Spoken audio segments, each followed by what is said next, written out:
It was epic. It was epic. It was so... it's really difficult to explain. It's such a visceral experience. It's completely different to driving modern supercars.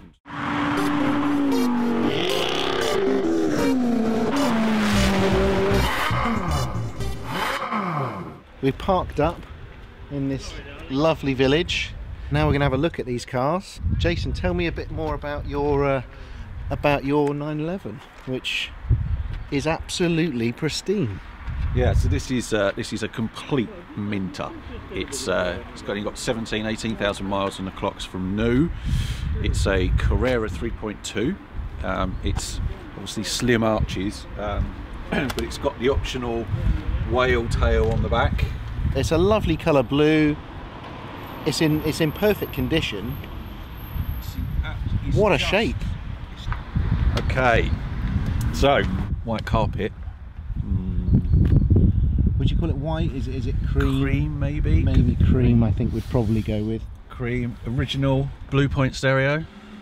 Or Blaupunkt even. Yeah, I like to be English. With the optional Michael Jackson Dangerous tape.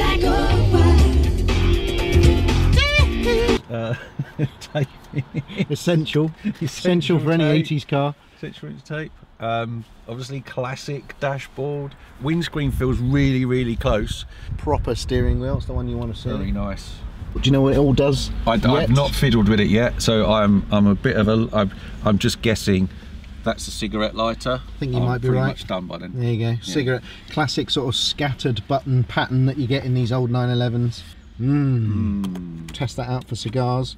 These are your fog lights. Those look like actually just warning lights for you've left your parking brake on, left your handbrake on, and you haven't got your seatbelt on. Yeah, as you say. Heater controls. Yeah, no one understands these. And don't really know how they work. What on earth does it mean? Because there's another set down the bottom here, which obviously controls the fan.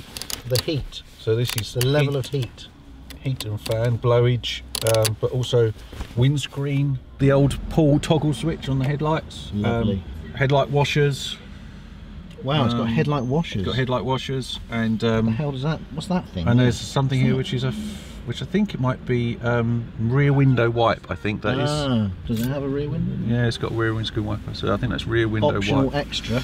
Look, you've got your little tape section. Tape section. Fantastic. Check that out. If you're standing at a petrol station and you need to open the fuel filler and you look like a Burke because you don't know where it is, it's there, right in the corner of the car. So, where do we think they've hidden the sunroof button? Is there no obvious buttons anywhere? This one here, this is for the thing. That's for the seat thing. That's for that. That's washers. It must be up here. Must be up here. Up here. No. And what about that button down there? What button? That little one. Just that button. That one. What about that one? Christ, why would you put a button there? Hey! Check that out. The sunroof. Hey, the sunroof button. Et ouvre. That just goes to show how utterly random the button positioning and buttons is in an old 911, but it's part of its charm, ladies and gentlemen. Now, my friend, let me guide you through Let's have a look. Black magnificence of the Super Sport Targa that we have right here. This is proper full-on bad boys. Bad boys. This, what you the gonna old do? arches. Yeah, so you got turbo wide body. You also have turbo brakes as well, which is why it could stop a lot better than you could. Oh yeah, there was a couple of moments there.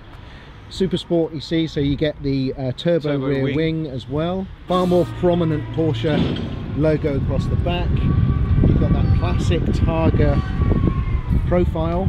Oh, big old wide ass it's got on it. Yeah. Fundamentally very similar to your car. Yep. All the dials, the big 5 dials right in front of you. The same cigarette, fog light attachment. We've got the lights here the same.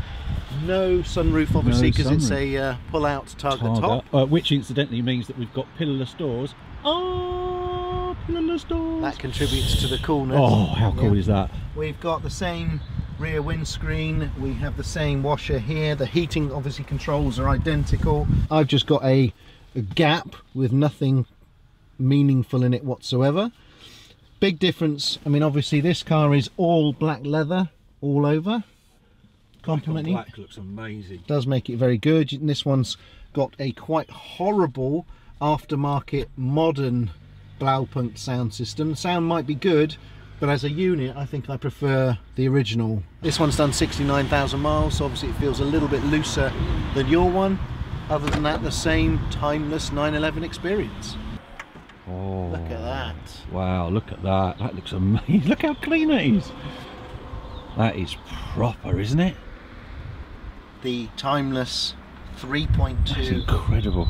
Flat 6. So what do you think? Oh, I can't believe some birds shit on it already. I know. You birds. Right. I have to beat that out. Ready? Yeah. So let's see how this. Here we go. How it looks compared to mine. Exactly the same. It's uncannily the same, isn't it? They're both very, very well maintained. You can see. Yeah. But apart from that, pretty much identical. Oh. Look at that. Practically new. I mean, there's not a lot of room in there, is there? What do you think that is? All right, that's the toolkit. Oh, it's the compressor system. The compressor system. Wow. And I bet because it's a Porsche, I bet it still works. Yeah, there you go. The old run flat. I think we should go for a spirited blast along some lanes. What we'll do is, I'll take yours, you take mine. What? And we'll see what they're like. Swapsies? Swapsies.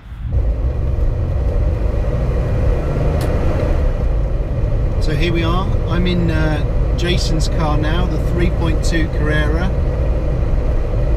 the 17,000 mile car, which is actually, as I say that, just clicked over onto 18,000 miles. Check that out. First impressions, gear change is nice, much better. Obviously a completely different pattern on the gear change as well. Reverse is up and to the left on this one, whereas it's down and to the right on the other. Feels very tight. We are out in the Super Sport, and already this is a completely different experience. This is the final iteration of that original design and floor plan that dates all the way back to 1964. It's certainly got a lot more turning at the front, which obviously is the wider tyres. The gear change compared to modern cars is laughable. It's not a paddle shift for a start, but even in terms of manuals, I mean, it still requires a lot more work, particularly when cold. But everything about it, it feels modern, feels well engineered. Wind noise is quite incredible coming from the Targa top. Yeah, this car is much more sure-footed than the other one. It feels more planted.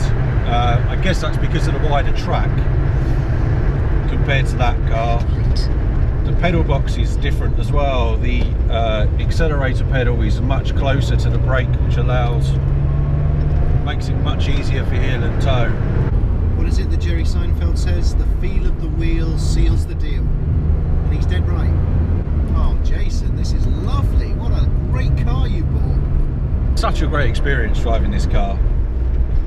These old Porsches really bring back kind of the essence of what it's like to drive a sports car because they're lightweight. There's a lot of feel in them. You have to pull them by the scruff of the neck to get anything out of them. But the sun's gone down. We've had a great day blasting round the Essex lanes. Jason's up ahead now. We're heading home. Got Michael Jackson on the tape player. Couldn't be better, could it?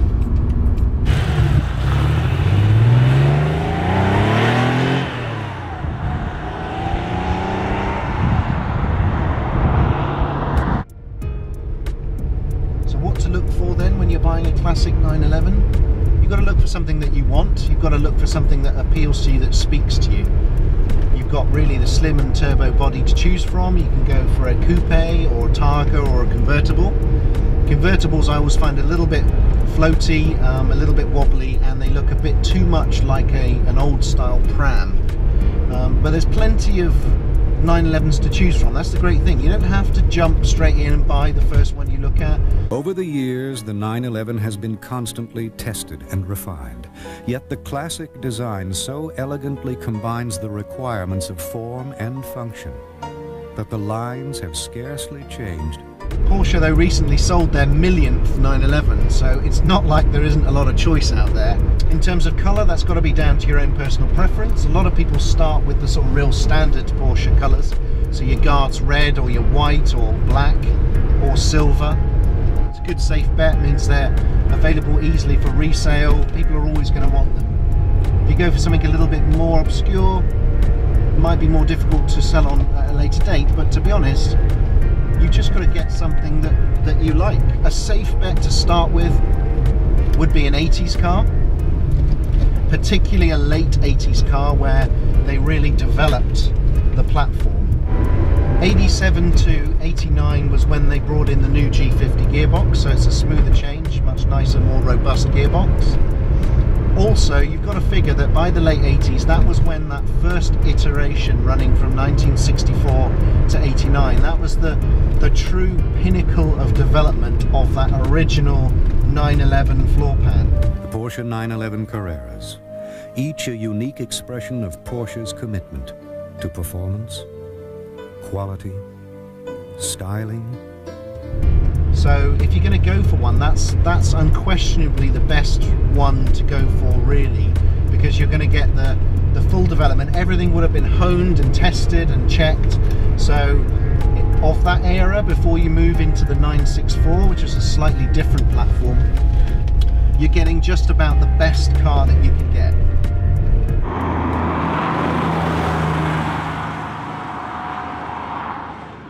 We hope you found this video useful, and particularly if you're looking to buy a classic 911 yourself, we'd love to hear from you and which one you decided to get. A 3.2 like this one or a 964 is a super safe bet at the moment, if you can actually find any, because there used to be many in the classifieds and now they're all drying up. All good news if you've got one at a sensible price. Not so good news if you're trying to buy one right now. So my advice would be probably get a move on.